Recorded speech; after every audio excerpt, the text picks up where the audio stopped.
Hello, it is Topical Tuesday, September 10th, 2024. Steve Sipress here, and I'm proudly wearing a t-shirt that I got this morning at an event here in Phoenix, the #1 entrepreneur group, their annual event, their grand table, as it were, and they printed up all the sponsors on the front of the shirt and nothing on the back of the shirt. So definitely some business lessons there I could help you out with, and I possibly will in the future.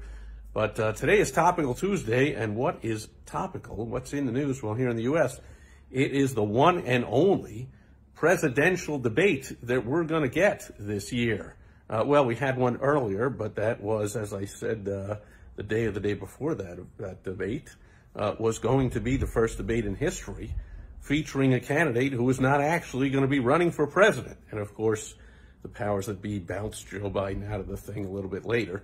But today it looks like they're stuck with Kamala Harris, so we're going to get Trump and Harris today in the debate.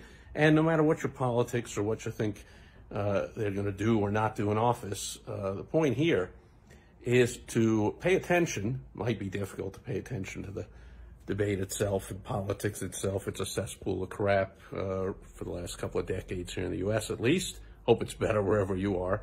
But pay attention to the marketing of the debate, both of the campaigns.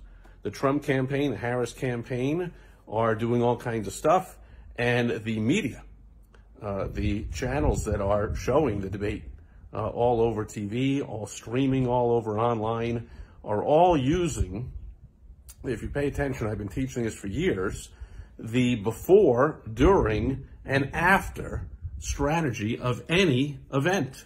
So I liken it to any kind of big sporting event, a big boxing match, or here in the U.S., a Super Bowl, or even a weekly NFL football game. They only play one game a week, so it gives plenty of time for all kinds of pre-game stuff. And this is going to happen, and I think that, and this and that. And they, here in the U.S., on game day, they have hours-long pre-game shows, and they're interviewing the coaches, and they're drawing X and O's, so all this pre-game stuff. And as far as the marketing, the stations that are broadcasting these games are doing all kinds of pregame stuff. You saw that recently with the Olympics, NBC doing all kinds of promotion leading up to the Paris Olympics. And then there's the event itself, which is actually the shortest part of the whole thing. The debate tonight's probably, I don't know, an hour and a half, 2 hours, something like that. But the pregame has gone on for probably weeks, ever since they announced the date of the debate, and probably even before when they were debating whether to have a debate. And then there's going to be an after strategy. So immediately here in the U.S., it's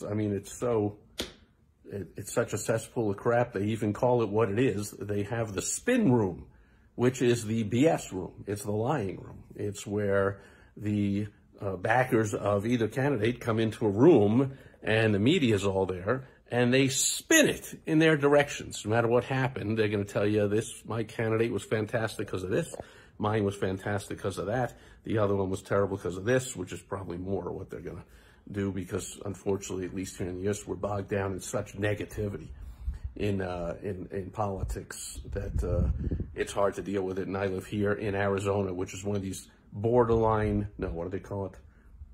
I forget what they call it, the battleground. It's one of the battleground states, and we have a Senate race and the presidential race. So the candidates are here all the time: Trump, Harris, Biden.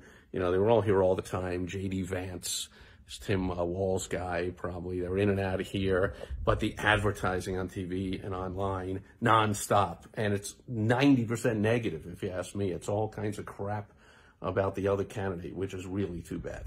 However, pay attention. Positive, negative, whether who you like, don't like, whatever. There's a before, a during, and an after strategy for any event. And if you're not using that, you really ought to. So get some help from me or somebody else. I've hosted over 600 events in my career and attended many more and spoken at many more. So I'm very familiar with this. And in fact, thanks to AI, you can go to my website, AIgrowthWizards.com. I've got clients who are using tools that we've built that make this before, during, and after strategy very simple. Type in a few keywords, and the whole thing, AI, will give you all kinds of suggestions for what you can do before, during, and after any event. This could actually be an event, a seminar or a webinar or any of that kind of stuff in your business, or it could be an open house or an anniversary or a dine and you know, a spray and pray, a lunch and learn, a free dinner and a presentation. It could be just, hey, happy anniversary to us, or happy anniversary to me or my secretary, or, you know, we've been in business 4.2 years. It's our 4.2 anniversary. I'm going to give you 4.2% offer. Whatever, any kind of event there is, please, please, please do not ignore the before and the after. Too many people focus way too much on the during. It's the shortest part. It takes the least amount of work, effort, thought involved. The most money is made in the before and the after of the event, and there's a right way and a wrong way to do it. So at least pay attention to how the media is doing it. I'll bet if I go on to any kind of look it up or go onto the channel guide on a TV, you're going to see that just about every channel is going to have a pre-debate show with like 10 of these, you know, reporters from all over the place, all giving their opinions and what's going to happen and this and that, what to look for, whatever. They're all going to have the pre-debate show, then the debate itself, again, the shortest part.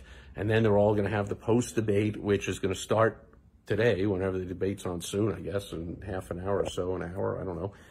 They're going to have the post-debate synopsis and opinions, but that's going to go on for probably 2 months, since this will likely be the only debate these two candidates have. They'll be talking about this for the next 2 months. And of course, when really memorable sound bites occur in these debates, they pop up for years and years and years, like I knew Jack Kennedy and you're no Jack Kennedy, or, you know, whatever all that stuff was. So before, during, after, the most impact, the most money is made all the time in the after any event you ever have of any kind. The fortune, as they say, is in the follow-up. So you're going to get a great example here with the debates here in the U.S., sporting events, entertainment events, concerts, the Oscars, TV show, all this kind of stuff. Watch for the before, during, and after, and put that into use in your business. Years ago, had to do it all yourself or hire someone to do it all. Now, of course, we all have AI tools that you can use. Again, my team has put together tools that make this quick, easy, and powerful for you. You want to check them out, go to AIGrowthWizards.com. And that'll do it for Topical Tuesday Debate Day here in the U.S., September 10th, 2024. Thanks for being here today, and we'll catch you back here again tomorrow on World Wide Web Wednesday.